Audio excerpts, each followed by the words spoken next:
Morning, gentlemen. I'm in sunny San Diego, California, and I'm on the road traveling, but I need a shave, I need a haircut. How to get this done on the road, how to find a barber, a stylist that's gonna give you the perfect cut. I found a barber shop, let's go try them out.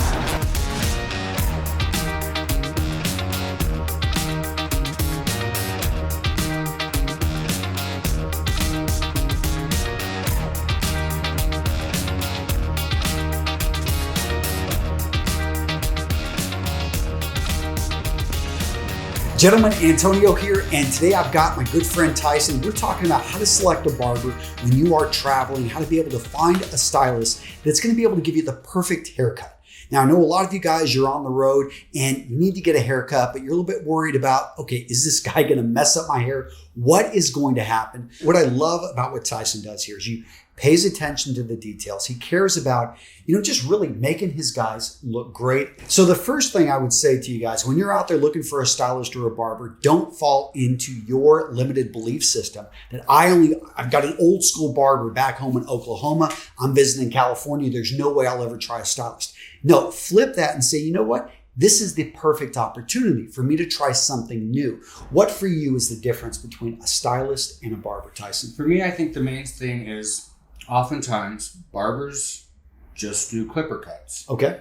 They sort of veer away from scissors. Hairstylists tend to veer away from clipper cuts. They kind of scare them. The best thing about having someone who's a barber and a hairstylist, you get the best of both worlds. You get clippers, you get scissors, you get the straight edge razor. A hairstylist are not allowed by law to use the straight razor. So that's the main thing. What about these online reviews? So if you see like a barber or a stylist, maybe you're in a small town and they've got 2 reviews. One is negative, one is positive. That one probably I'd veer away from. I'd look for someone with 40 positive reviews and 2 negative reviews.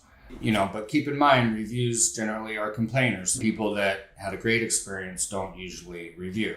Now, when I came in, one thing I loved about Tyson is that we talked about this, paying attention to the small details, but you showed me your comb. You're like, I go with a lighter colored comb for my hair type because he wants to be able to see the contrast. Other details I would look for, because I've seen germs and disease, not in my shop because I'm very careful, but you want to look for a barber that's very hygienic. Okay. So the first level is disinfection. The second level is sanitization.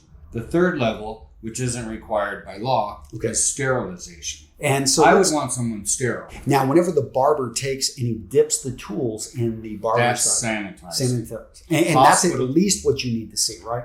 That's the most the state requires, but I like to do what hospitals do and sterilize. Okay. So what I would like when I look for a barber, I want it to be clean. I don't want to see hair. I want to see minimalistic shop.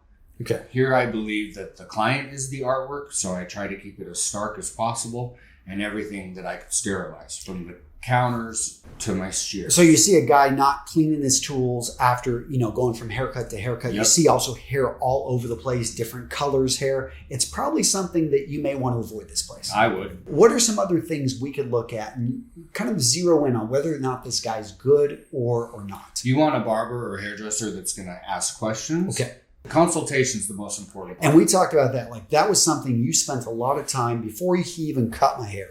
He was asking me, well, let's talk about this. What do you think about that? I mean, really, these were great questions. Mm-hmm. You want to find a professional that's going to zero in and help you pinpoint truly what you want so you can then get what you want. A lot of us, again, walk in with no idea, and then we're surprised when we leave that, like, man, I don't like it. Well, you never gave the guy, much direction to go on. Pictures, okay. Pictures are great. They're also terrible. It's the barber's responsibility to say, hey, you're not David Beckham. Yeah. But this is what I could do for you, and set reasonable expectations. Now, what I've done personally is, after I've gotten a great haircut, I actually not only have taken a picture of me with that haircut, I've actually had video taken going all the way around. And that's the best thing you could show your barber. This goes back to, I think, our earlier point about communication. You want to make sure that you're voicing your opinion early on and that you're going back and forth. Hey, do you ever feel it's okay for a guy to say, stop, this is not going well, I'm going to leave? I think that's great. I think more people should say that. Okay. It's okay to sit down and say, you know what? I don't think this is going to work, Mr. Barber. Or Mr. Barber to say, you know what, client? You have unreasonable expectations. Maybe it's not a match. What about the details? What are the other little details we could look at when you're walking into a barber shop and you know this place is good to go?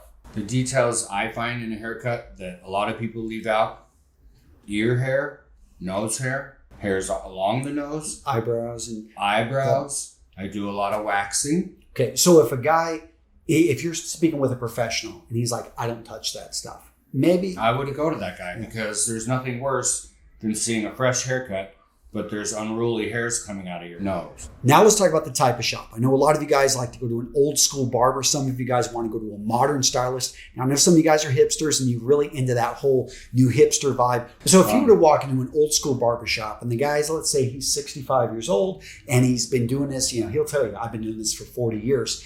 Is it something that you think someone, if they like a more stylistic type of style? That's not who I would go to. Exactly. I would look at the barber, how they're dressed, what they look like.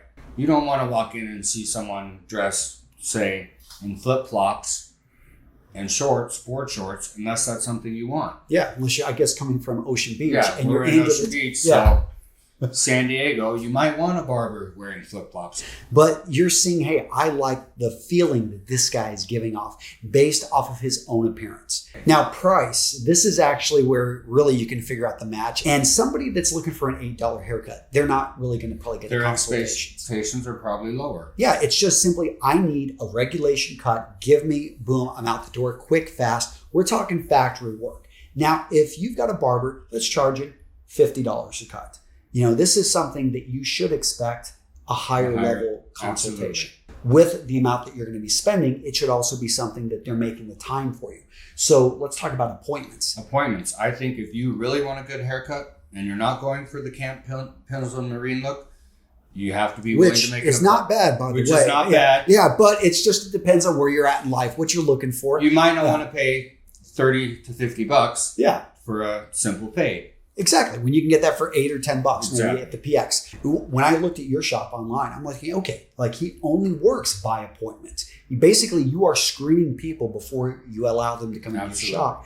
And it's also something that you're giving yourself enough time to work with each person and you don't have to worry about a line. Or that the guy, one thing I hate it is whenever there's a big line and I'm getting my haircut, because guess what I'm less likely to do? I'm less likely to communicate. Because I feel the pressure, like, I don't want to be that guy sitting there waiting to get in. Yeah, I don't want to be that guy that's holding things up. And then you end up leaving unhappy. Yeah. That's why I think the sign of a really good barber or technician is they're booked. They're busy. You kind of get what you pay for in a lot of instances, and this is one of them, I believe. There's a reason that barber's booked. Well, guys, if you want to learn more about Tyson, go check out his shop. I highly recommend it. Now, Tyson, your website is TysonHair.com. Yeah, so go check it out, guys. And if you're in San Diego, drop in by appointment. Right? Call us by appointment only. Yeah.